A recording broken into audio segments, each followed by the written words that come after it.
everyone, my name is Jaybird and welcome back to Lake of Voices. Blah, blah, blah.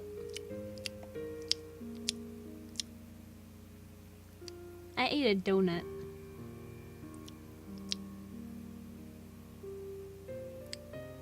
Okay, anyways. For a time there was relative peace in the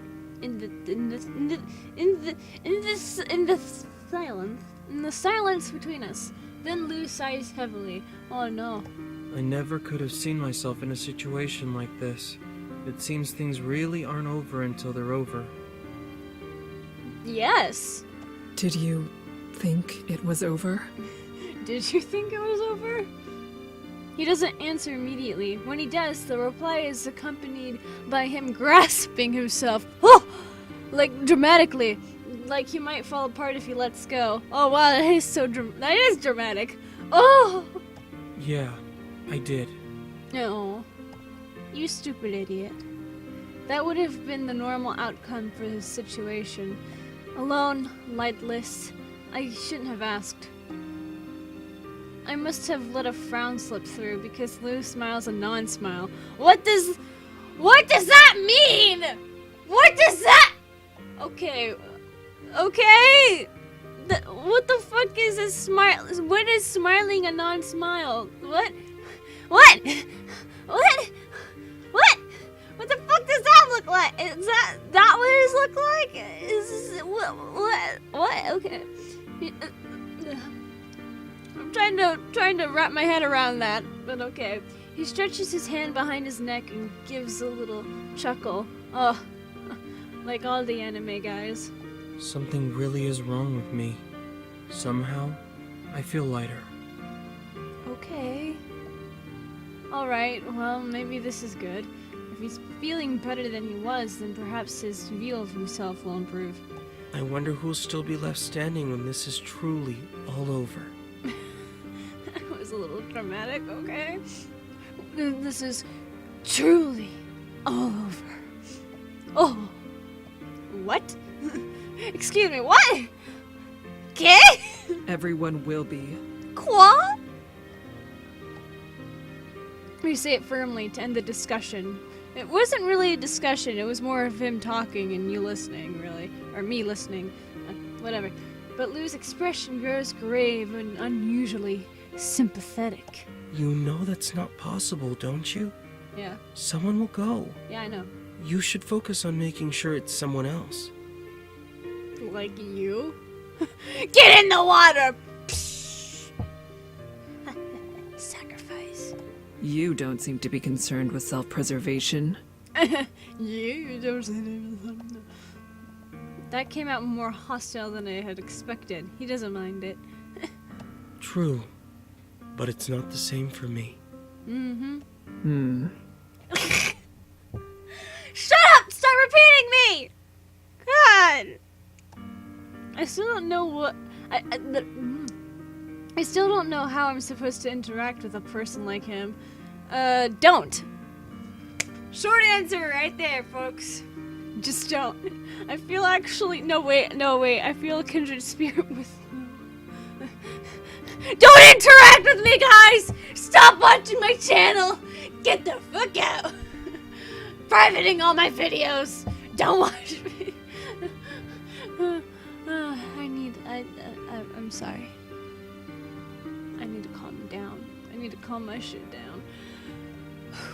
Making conversation is already not a strength I possess. Regardless, Lou echoing that sentiment was not something I had expected. The whispers from the lake, which had already grown, now speak faster and clearer. The individual words are almost audible. I'd likely be able to make them out if I knew the Nyx language. For a split second, I wish I did. Yeah, then you'd be able to talk with them and be like, hey, can you, like, not, you know, drag us into the water and attack people? That'd be great, you know?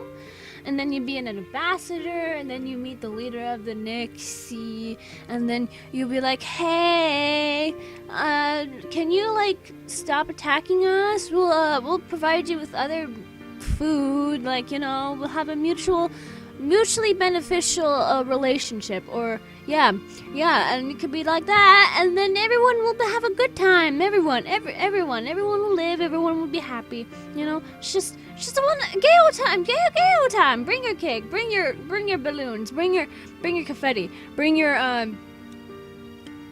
ex-wife. I don't care. Okay, anyways, that went on far too long. I'm sorry. The light in the distance still drifts along in the same manner as it did when we first started walking, which I take to mean the path hasn't turned so far. Hopefully that means we're still on the right path. But the light, it got brighter? And brighter. It's strong enough that I have to glance away for a second, and the next time I look, the light has grown. Is there a fire or something, or are they just coming closer? The bridge is on fire! Oh, okay, I was right. Wow, I was right. I grabbed Lou's arm without thinking. He's standing there, stiff, staring at the glow, eyes dull. We're going to run. Yes, we're going to run. Let's run. To hell with the guide's order. If we don't go now, we will never go anywhere again. Lou doesn't respond. I give his arm a small tug and he appears to come to himself when he nods at me. I make the decision then that I won't let go of his arm. I don't know what'll happen to him if I do. We take off, the heat growing with each step. The dankness, oh, I love me some dank memes. The dankness of the bridge means the fire spreading slowly, but it makes me question how it began in the first place. There is no end to how wrong this place is. It takes 20 paces before the air around us ripples, then starts folding into itself. Thick, I love me some thick smoke. Pours over us, stinging like scorpions at my eyes. What? Okay, that's a weird analogy, but okay, thank you for that. I've never even seen a live... Well, no, actually, no, that's a lie. I've seen live scorpions. I've never gotten attacked by one, though. And... so this means that Kika had experience with scorpions stinging her eyeballs, apparently. Okay. Good to know. Good to know. I will write that down. Oh boy. I cover my mouth with my free arm to keep breathing, and soon we're at the fire itself. The bridge lurches beneath us as if the beams supporting it are starting to give way to the thousands of flying sparks. Lou stumbles and pulls against me for support, but we keep our ground. I start pulling him through the blaze. We don't have time to gather our bearings. Who knows how long we have until the bridge collapses or is devoured by flames. As we push through the smoke, Lou, wheezing for breath beside me, figures emerge. Bemele and Margaret. Yay! Ooh, so pretty. I'm so pretty, guys.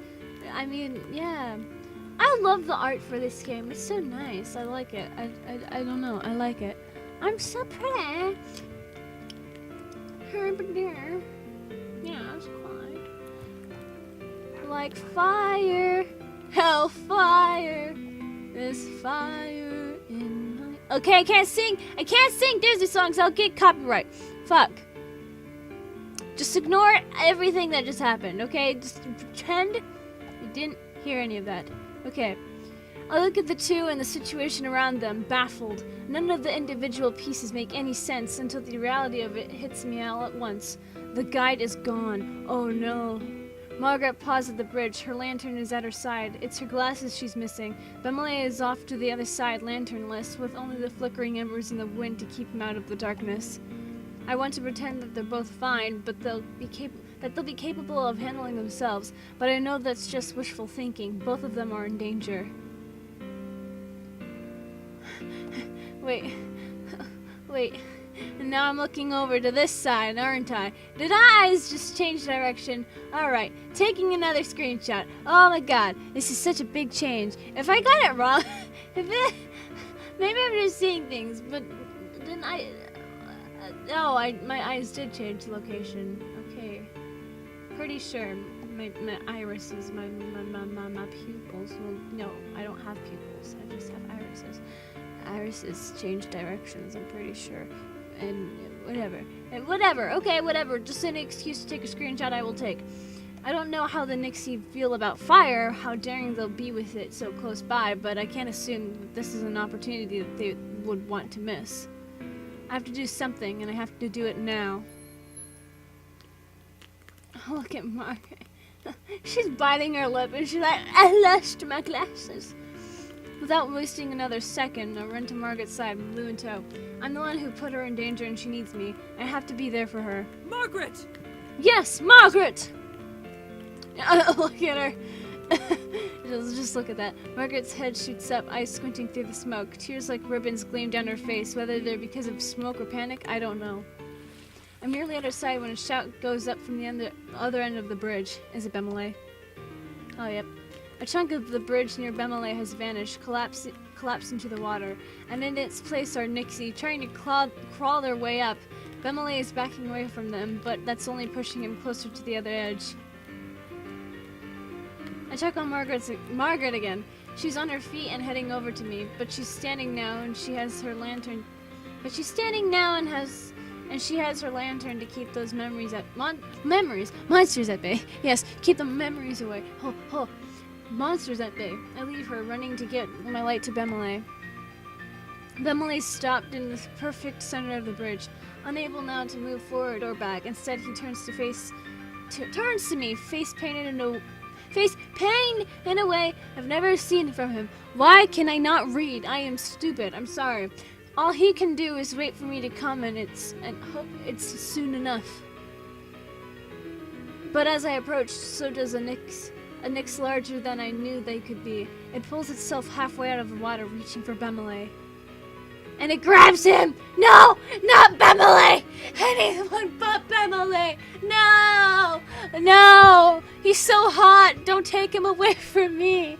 No! It latches its arms around his torso. Bemele lets out an agonized scream. Ah!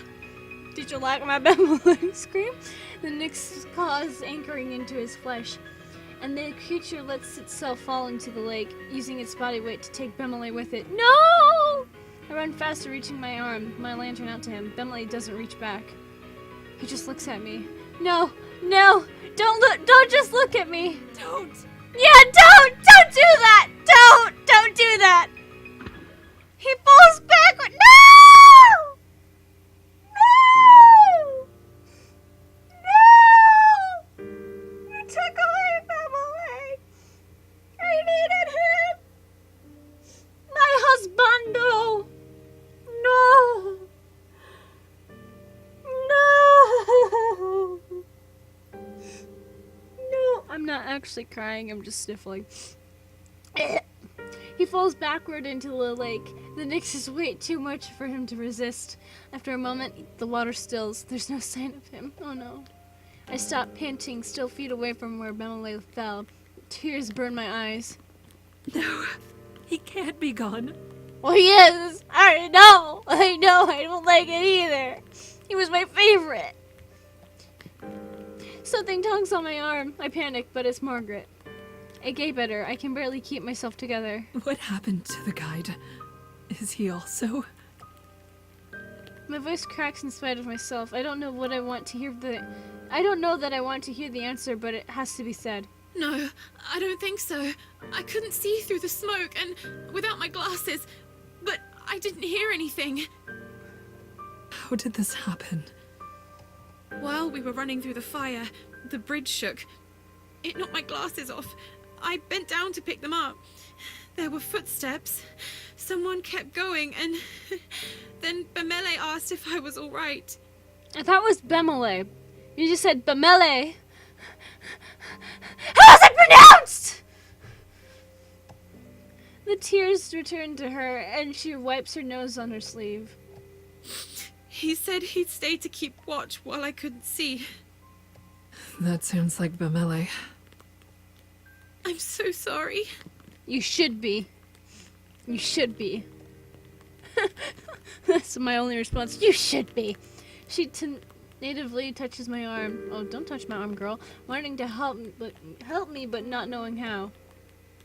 I don't say anything in response. I can't.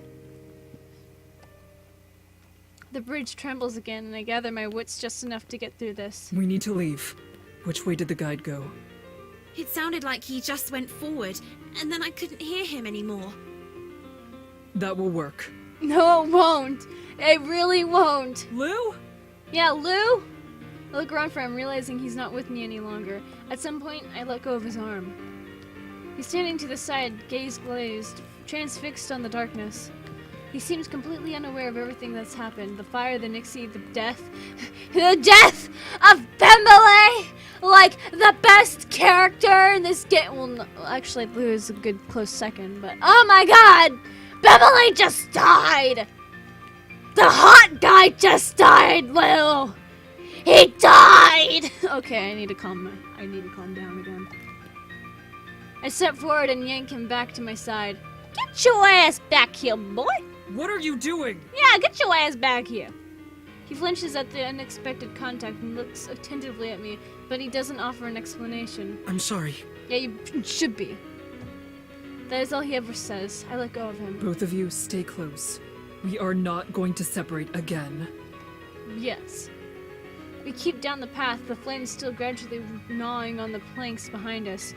The guy doesn't turn up, nor do any signs of him, but we push on. We will not stop moving. Then we do! The bridge comes to an end, and to a dead end of rotted out boards collapsed into the lake. Alright, okay. Nothing. I was just looking at my guide for a second. For a moment, our breathing stops at once. If this was the way that led to the island, then. Flip back to face the others, my expression unaffected. I'm not going to allow panic to accept this grip of judgment. Let's look for another bridge. I resolutely begin retracing our path. The others follow without protest. Our aggression is silent except for our footfalls and the snapping of soggy wood attempting to burn. We frequently have to step over smoldering sections trying to come alight. At one point, we even have to walk one at a time, sideways to avoid a wildly flickering small fire billowing out black smoke. Just as my spirit is beginning to dim, we come across different directions to take. Among all the forks, there are only two that aren't collapsed or two consume their fire to risk following. We're lost. Her voice is scarcely more than a whisper. I barely make it out over the sound of crackling flames and splintering wood. Lou's gaze is flickering down either path. There's a palpable sense of anxiety coming from him. I don't know. I don't know which way. Oh no, you're useless! Useless! You both are useless! It's alright. No, it's not! It's not alright! You're lying to yourself. But it's not alright. Yeah, okay, no, never mind. I'm just lying to them. I keep it real with me. But it's not alright. We have to have something to go off of. Anything at all. A cold sweat trickles its way down my back. Ew, I hate it when that happens. So gross. It's like, what the fuck? Before anyone tries to randomly choose, a noise catches my attention. I hastily address the two. Did you hear that? Yeah, did you hear that? It sounded like a whistle. It was a whistle. It came from the right. It came from the right! Oh boy, Lou and I trade looks. I love how I just repeat everything. This could be the signal we need, but what if it isn't? Do those monsters know how to whistle? Do they know how to whistle? Why do I keep repeating? I would assume not, but... Do they have lips to whistle with? We should go right, I think. To where the sound came from. Yes. I'm a little surprised Lou's offering his own opinion. It is good to hear, however. I take a deep breath. I agree. There's more of a chance the whistle was a sign for good over ill. Yeah. Unless it was a wolf with whistle. Whistle! I don't have a speech impediment. Fuck. No, that wasn't even it. There we go. There's a wolf whistle. It was a bad whistle, but you know, gets my point across. Actually, that could be good and ill at the same time, if you know what I'm saying. Oh boy! Our course decided we move as one down the right path, no longer hesitating. As we follow the bridge down, there's no sign of the end. There's no need to debate between directions again. We start to outpace the fire, one danger thankfully fading away, but the night continues to lighten, regardless. I glance at the sky and realize what's happening. The sun is rising. The bridges will sink into the water as the darkness disappears, and take us with them. We'll be lost. It suddenly seems pointless. We don't even know whether we've gone the right way, and we still haven't caught up to the guide. We can't outswim the Nixie, and we can't outrun the Dawn. We're going to run out of time. Yet we keep moving forward. And finally, our perseverance is rewarded. The silhouette of an island rises in the distance. The island grows rapidly larger, and soon the scents of earth and trees reach us. In spite of all the horrors of this night, a dock emerges from the fog before us, welcoming us to safety. We reach the shore. I don't believe it until I've stepped off the wood and my boot sinks into the sand. I walk further inland like a corpse, my sole instinct to flee from the waterline. My hazy eyes single on something ahead. The guide stands on an outcropping in the distance, watching like a sentinel. Sentinel. He doesn't even come to greet us. I stare at him for a moment, not even able to feel alarmed at my own lack of feelings about the situation. He uses his staff to gesture to the forest behind him before disappearing between the trees. I can only assume he must be asking me to follow. The guide takes us further inland, more towards the center. There's a view of the coastline from here, but we're also partially obscured by a few trees. It's time to sleep. Oh my god, your voice scared me for a second. Whew. No one has the energy to argue with him at this moment. I find a place as comfortable as one could ask for in a location like this, next to one of the trees further out, and lay down, trying to block out my thoughts. For once, exhaustion is my ally. And I slip off into sleep. You got me yawning now, great. ... My eyes slowly blink open and readjust to the brightness. What little there is. The sun is obscured by thick layer of fog, making it impossible to estimate the time of day. I prop up my elbows and push myself up. The ground is hard and rocky, but that isn't the only reason I am eager to get on my feet. I check my surroundings. The harsh, craggy earth of the island is interlaced with twisting vines and gnarled branches. Beside me, Margaret and Lou are still fast asleep. The guide, however, is nowhere to be seen. I realize that I don't recall seeing him lay down with everyone. It's likely he left us hours ago. There's a creeping silence here. I can't help but shudder at the hollow, aching feeling inside of me. It refuses to relent. I shift my weight back and forth, unsure of what to do with myself. Memories of last night's harrowing journey flicker through my mind. I notice the others begin to stir. Margaret accidentally knocks Lou as she gets up, awakening him as well. My mouth opens and shuts, and after a moment of fumbling, a word finally escapes. Hello. Just hello. Hello to you. That was a little bit sexual. Well, hello to you too. Fuck. Margaret greets me as she rubs her eyes. It seems to be due to trouble adjusting to not having her glasses rather than grogginess. Behind her, Lou remains on the ground. We should eat something soon. Yes, let's eat food. I don't trust what is on this island, so I'll have to split my supplies with Lou.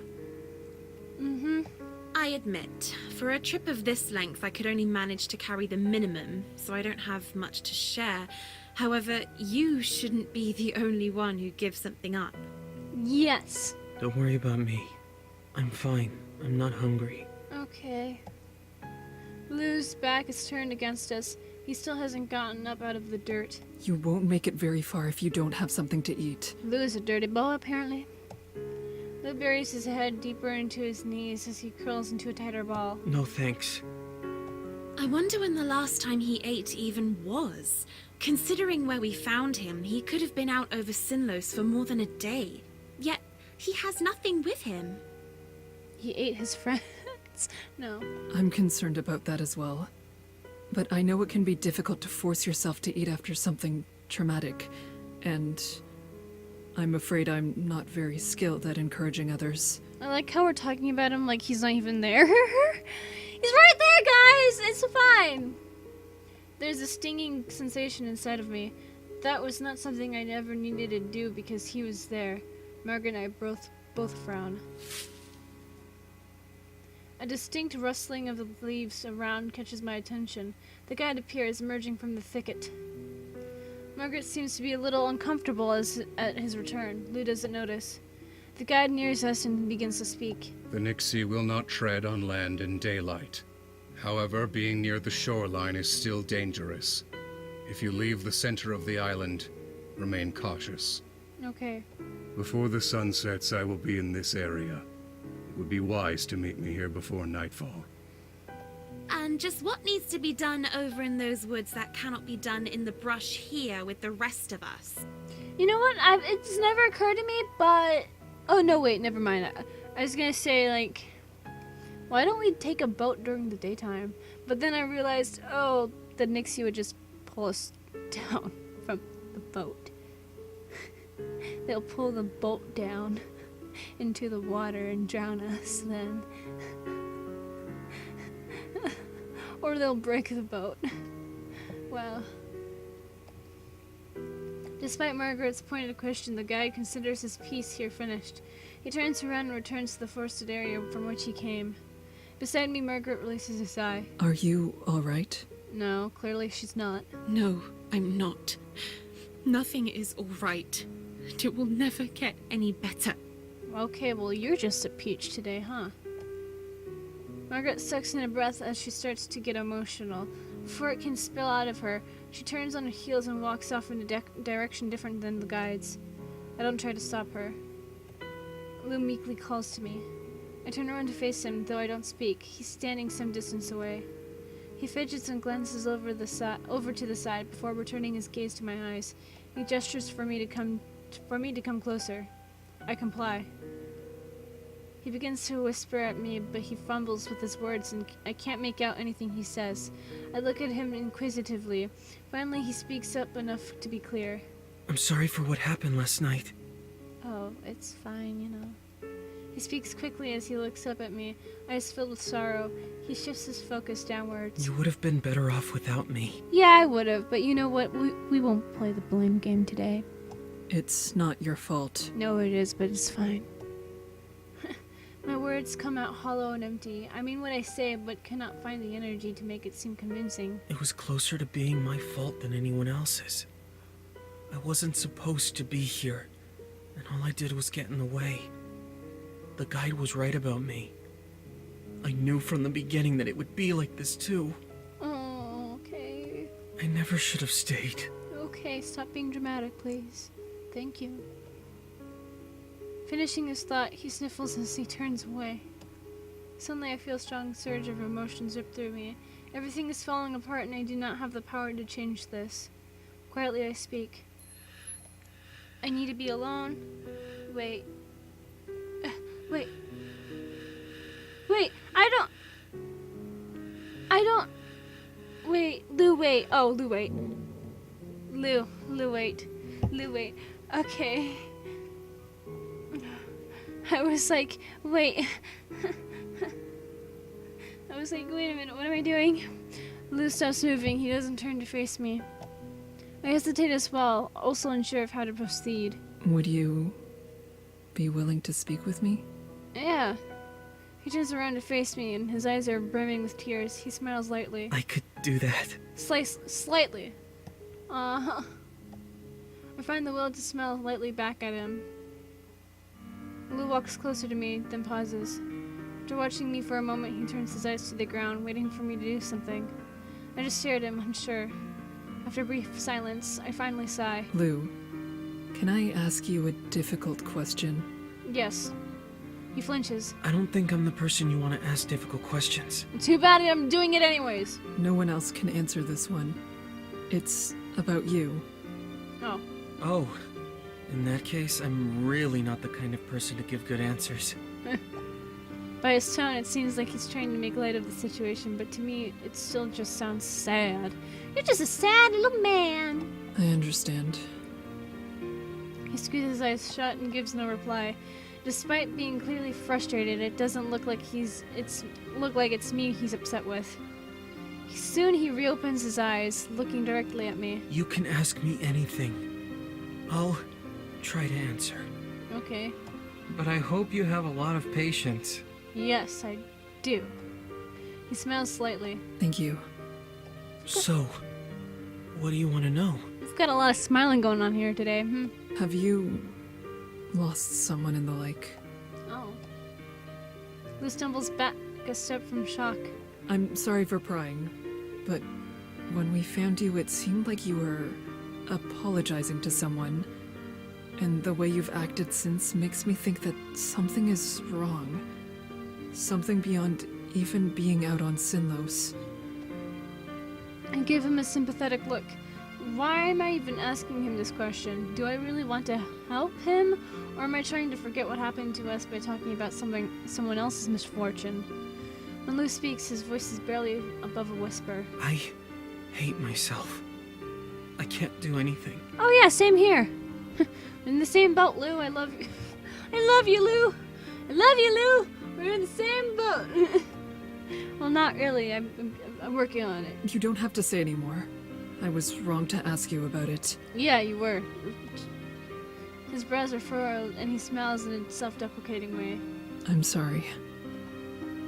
Lou laughs sharply at himself. Don't be. I'm not worth the concern. Oh. How can you say that? What have you done that was wrong in this moment? It was only my mistake. You think that because you don't know. Well, then I want to know, okay? Stop being edgy for 5 seconds. I do not believe you. Lou's eyes bore into me. I'm not upset because I lost someone out here. I'm upset because I can't bring myself to lie about it. What? What? Yeah, what? Okay? Quoi? You gave me the perfect opportunity to cover up the pathetic truth of what actually happened. All I had to do was go along with your assumption. But when you're so direct, I can't keep my thoughts hidden. I'm too afraid of making a mistake and having the lie uncovered somehow. Okay. He sits back at the ground and sighs. Why do I have to be so terrible at this? Did you go on the fucking bridges to kill yourself? Bewilderment rings through my mind, one ear to the other. His words stir all sorts of baffling, jumbled emotions in me that battle it out for supremacy as I gawk. Lou is, I don't know, suicidal. Without looking up, Lou shakes his head. See? You shouldn't waste your sympathies on someone like me. You should have left me to die.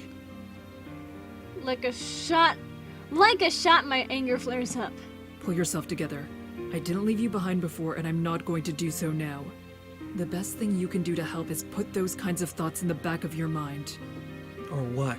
I won't make it to the other side?